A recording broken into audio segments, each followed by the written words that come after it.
본문에 보면 떠나가시니라, 전해 성경은 돌아가시니라 이렇게 되어 있습니다. 십자가에 못 박히신 예수님의 최후 모습을 증거하고 있는 30절은 떠나가셨다, 영원히 떠나가시니라. 아침 9시경에 십자가에 못 박히셨던 예수님께서 이제 오후 3시가 돼서 마침내 십자가 위에서 고개를 떨구십니다. 본문은 그 마지막 순간을 오늘 그렇게 표현하고 있습니다. 영원히 떠나가시니라.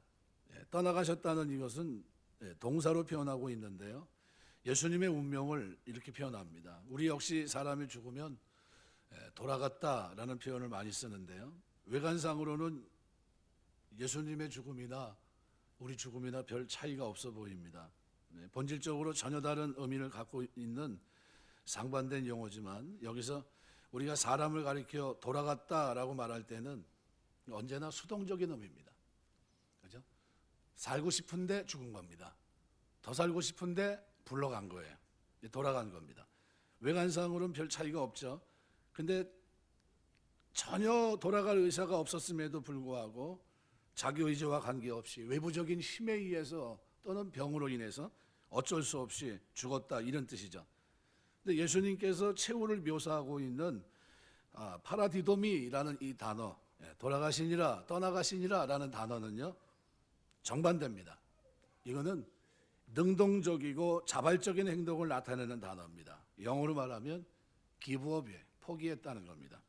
무슨 얘기냐면, 누군가 강압에 의해서 또는 타력에 의해서 또는 불가항력적인 상황으로 인해서 포기한 것이 아니라 어디까지나 자발적으로 능동적으로 스스로 기꺼이 자신의 생명을 포기한 것을 강조한 그런 단어입니다. 그러니까 우리가 똑같이 돌아간 게 아니라, 돌아갔는데 우리는 어떻게 해요? 어쩔 수 없이 돌아간 거지만 예수님은 그게 아니었어요. 자발적으로 포기한 겁니다, 자기 스스로. 그럼 우리는 여기서 대단히 중요한 깨달음을 얻게 됩니다. 예수님께서는 십자가의 사지가 못 박히신, 어떻게 보면 대단히 고통스러운 죽음이거든요. 근데 돌아가신 일이 결코 우리가 생각해 볼 때 자발적으로 그 일을 하셨다고 한다면 이건 결과인데, 십자가에 못 박히셨기 때문에 돌아가는 것이 결코 아니라는 거죠.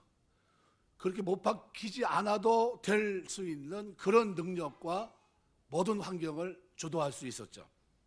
골고다의 십자가에 못 박히시기 전, 빌라도 법정에서 사형 선고를 받기도 전에, 겟세마네 동산에서 군병들에 의해서 체포당하기 전에, 대제사장들이 음모를 꾸미고 예수님을 고발하기도 전에, 가룟 유다가 예수님을 배반하기도 전에 이미 당신의 생명을 스스로 내어놓고 자발적으로 포기하신 거예요. 그걸 얘기하고 있는 겁니다. 뭐 때문에 그러면 그렇게 당신의 귀한 생명을 포기하셨습니까? 바로 우리 같은 죄인, 우리를 살리기 위해서 자발적으로 포기하신 겁니다. 우리의 죄값을 당신이 대신 치러주시면서 우리에게 참 영원한 생명을 주시기 위해서 당신의 그 귀한 생명을 아낌없이 자발적으로 내어놓으셨던 겁니다. 그래서 예수님께서 겟세마네 동산에서 군병들에게 체포가 될 때도 베드로가 예수님을 보호하기 위해서 칼을 휘둘러 말구의 귀를 떨어뜨립니다. 말구의 귀를 쳤을 때 예수님은 그 귀를 붙잡고 다시 고쳐주시면서 베드로에게 마태복음 26장 53절 보시면 이렇게 표현해요.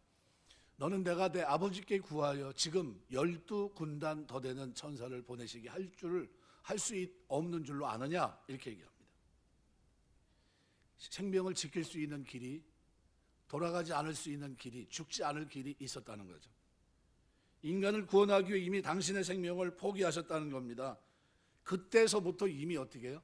자발적으로 내어놓으신 거예요. 위대한 십자가 구원의 사건은 예수님의 능동적인 자기 버림, 자기 포기입니다. 이거 위해서만 가능했다는 거죠. 이것을 깨닫는다면 우리는 두 가지 진리를 마음속에서 생각할 수 있습니다. 첫 번째는 자기를 자발적으로 버릴 때만, 자기를 능동적으로 포기할 때만 생명의 역사가 일어난다는 거예요. 어떻게 예수님께서 길이요 진리요 참 생명이실 수 있었을까? 이유는 당신 자신을 스스로 내놨기 때문이죠. 스스로 버리셨어요. 나무 막대기에 불과한 예수 그리스도의 십자가가 영원한 구원의 표징이 될 수 있었습니까? 그 위에서 당신의 생명을 기꺼이 포기하셨기 때문입니다. 그래서 마가복음 8장 35절은 이렇게 말합니다. 누구든지 제 목숨을 구원코자 하면 잃을 것이요 누구든지 나와 복음을 위해 제 목숨을 잃으면 구원하리라. 두 번째로 주님께서 우리에게 참 생명, 영원한 생명을 주시기 위해서 당신의 생명을 주저없이 포기하셨기 때문에 우리에게 일어나고 있는 크고 작은 일, 그리고 지금 우리를 둘러싸고 있는 모든 상황들은 한결같이 우리를 향한 주님의 사랑이고 은총임을 깨닫게 됩니다. 양을 잡는 모습을 혹시 이제 보실 수 있으면 꼭 관심 있게 한번 보시면 좋습니다. 양을 잡는 모습을 본 사람들은 성경의 내용이 얼마나 사실에 근접한 내용인지를 알 수 있습니다. 양은 끌려오면서도 너무나도 잠잠하고 평화스럽고요, 반항하지 않습니다. 양은 다른 가축처럼 정수리를 찢거나 목을 따서 죽이는 이런 어떻게 보면 잔인한 죽음이 아닙니다. 피를 한 방울도 흘리지 않기 위해서 거꾸로 눕힌 양의 백가죽만을 칼로 조금 가르면 속에 있던 보통 밥통이라고 하죠. 이 밥통의 윗부분이 갈라진 틈으로 붉어져 오릅니다. 피가 흐르지 않도록 자동막의 역할을 하게 되고요. 그때 양의 백가죽, 밥통 사이로 손을 넣어서 양의 숨통을 눌러 죽이면 양은 죽어요. 놀라운 사실은 사람이 손을 배에 가르고 손으로 손을 집어넣고 숨통을 틀어주는데도 양은 신음소리 한 번 내지 않는다는 겁니다. 단지 숨이 넘어가는 마지막 순간 허공을 향해 치던 네 다리를 파르르 떨 뿐입니다. 이사야 53장 7절 보시면 장차 인간을 구원하기 위해 십자가에서 고난받으신 예수님의 모습을 기록하고 있는데요, 이렇게 표현합니다. 그가 곤욕을 당하여 괴로울 때에도 그의 입을 열지 아니하였으며 마치 도수장으로 끌려가는 어린 양과 털 깎는 자 앞에서 잠잠한 양같이 그의 입을 열지 아니하였도다, 이렇게 얘기합니다. 사람이 배를 가르고 속으로 손을 넣어서 숨통을 눌러도 양은 반항 한번 하지 않고 자기 생명을 내어놓으면서 인간에게 생명의 양식이 되듯이 하나님의 독생자 예수 그리스도께서 우리를 죄에서 건지시기 위해서 당신의 생명을 십자가 위에 내어놓으심으로, 잠잠히 포기하심으로 인류의 구원과 영원한 생명의 주가 되신 겁니다. 이게 오늘 본문에서 말하고 있는 돌아가시니라, 떠나가시니라 라는 의미입니다. 그래서 C.S. 루이스는 이렇게 말합니다. 나는 해가 뜬다는 사실을 믿는 것처럼 주님을 믿는다. 단지 해를 보기 때문만이 아니라 그 해를 통해 모든 것을 비로소 바로 볼 수 있기 때문이다, 이렇게 얘기했습니다. 굉장히 위대한 깨달음이라고 얘기할 수 있는데요, 해가 중요한 것은 그것으로 인해 우리가 사물을 바르게 분간할 수 있기 때문입니다. 우리에게 주님이 절대적인 것은 주님으로 인해서만 이 세상을, 그리고 나의 상황을, 나 자신을 비로소 바르게 볼 수 있기 때문이죠.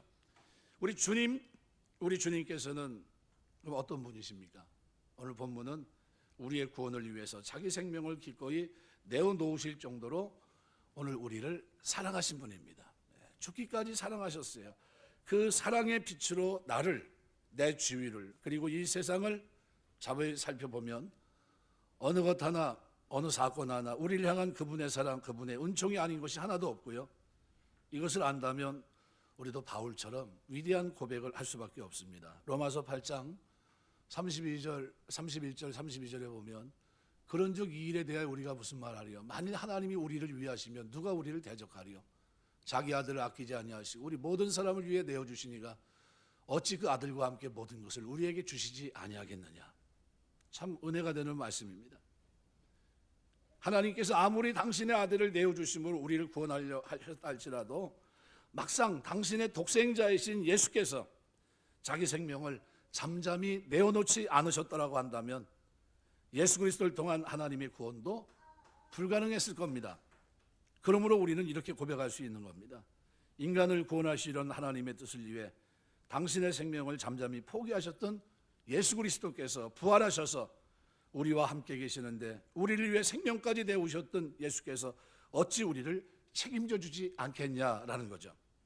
우리 주님은 어떤 분입니까? 우리를 살리기 위해 당신의 생명을 잠잠히 내어놓으셨던 분입니다. 나를 살리기 위해서, 우리라는 표현도 너무 큽니다. 나를 살리기 위해서, 나를. 우리를 위해 죽기까지 하신 분이 우리에게 해로 끝날 것을 주실 까닭이 뭐가 있겠습니까? 주님의 본심은 언제나 변함없이 우리를 진리의 사람으로 바로 세우는 데 있습니다. 지금 어떤 상황 속에 처해 있다 할지라도 절망하지 말아야 될 이유는 그리스도인에게는 결코 절망이 없기 때문이죠. 그리스도인에게는 소망만 있을 뿐입니다. 우리를 사랑하셔서 자기 생명까지 내어놓으셨던 주님께서 우리와 함께 계시기 때문에 그분이 주시는 것이라면 비록 고통과 고난처럼 보인다 할지라도 결국은 우리의 유익으로 끝날 수밖에 없기 때문입니다. 이것을 믿는다면 우리도 주님처럼 자기를 버리는 자들이 돼야 됩니다. 주님 앞에 우리 자신을 온전히 내어드릴 수 있는 사람이 돼야 됩니다. 진리에 바로 서는 진리의 사람이 돼야 됩니다. 그때 우리는 머지않아 바울처럼 바로 그런 고백을 하지 않으면 견디지 못한 그런 심령으로 살 겁니다. 로마서 8장 18절, 생각건대 현재 고난은 장차 우리에게 나타날 영광과 좋게 비교할 수 없다.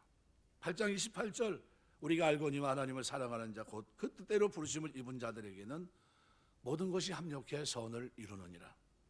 주님께서 당신의 생명을 자발적으로 능동적으로 잠잠히 내어놓으셨기 때문에 우리를 그렇게 하시면서 사랑하셨음을 우리가 이제 비로소 안다면, 그러면 우리의 신앙생활도 자원해서입니다. 자원해서 얼마든지, 그죠? 얼마든지 바꿀 수 있었고 가지 않을 수 있었는데 주님은 기꺼이 그 길을 걸으시면서 십자가를 지신 겁니다. 목숨을 내어놓고 피를 흘려주신 겁니다. 죄와 악으로 영원히 멸망할 우리를 책임져 주신 겁니다. 우리를 위해 죽기까지 하신 주님께서 한 치의 오차도 없이 지금 우리를 책임지고 계심을 여러분이 확신하신다면 이 땅에서 진리 가운데, 말씀 가운데 살아가는데 자신감을 가져야 됩니다. 오늘 본문에 돌아가시니라, 그죠? 오늘 본문의 기록 전의 성경은 30절을 그렇게 표현합니다. 돌아가시니라. 오늘 성경은 떠나가시니라. 파라도겐이란 말은 영역본에서는 기부업, 내어놓다는 표현입니다. 예수님께서 자신의 영혼을 아버지에게 능동적으로 내어놓으셨어요. 누가복음 23장 46절 말씀대로 예수께서 큰 소리를 불러 이르시되 아버지여 내 영혼을 아버지 손에 부탁하나이다 하시고 이 말씀을 하시고 어떻게 해요? 숨지시니라. 요한복음 10장 18절에서도 예수께서 예언하신 그 내용이고요. 예수님께서 죽으실 것을 빌라도에 의해서가 아니라 대제사장들에 의해서가 아니라 예수님 스스로 버리신 것임을 분명히 말씀하고 있고요. 그래서 예수님의 죽음은 이사야 53장 12절 말씀대로 그러므로 내가 그에게 존귀한 자와 함께 몫을 받게 하며 강한 자와 함께 탈취할 것을 나누게 하리니 이는 그가 자기 영혼을 버려 사망에 이르게 하며 범죄자 중 하나로 헤아림을 받았음이니라. 그러나 그가 많은 사람의 죄를 담당하며 범죄자를 위하여 기도하였느니라. 자기 영혼을 버려 사망에 이르게 하며 라는 말씀은 이것은 자발적인 죽음이었고요. 바로 이것을 성취하신 예수님의 모습을 우리가 볼 수 있습니다. 돌아가시니라 똑같이 돌아갑니다. 언젠가는 우리도 주님 앞에 서게 될 텐데요. 주님 능력이 없으면서 그렇게 돌아가신 게 아닙니다. 능력이 있으면서도 얼마든지 거부할 수 있고 그런 환경을 만들 수도 있음에도 기꺼이 우리를 위해서 내어놓으신 겁니다. 이것이 주님의 돌아가심이에요. 그렇다면 우리도 그 사랑을 알고 있다면 우리도 사랑하며 살아야 돼요. 사랑하며 어떻게 됐든 간에 우리도 자발적으로 많은 사람들을 섬기고 사랑하면서 그리스도의 사랑을 실천하며 이 땅을 살아내야 될 줄 믿습니다. 주님 앞에서는 그날까지 후회 없는 믿음의 여정이 되시길 주의 이름으로 축원합니다. 기도하겠습니다.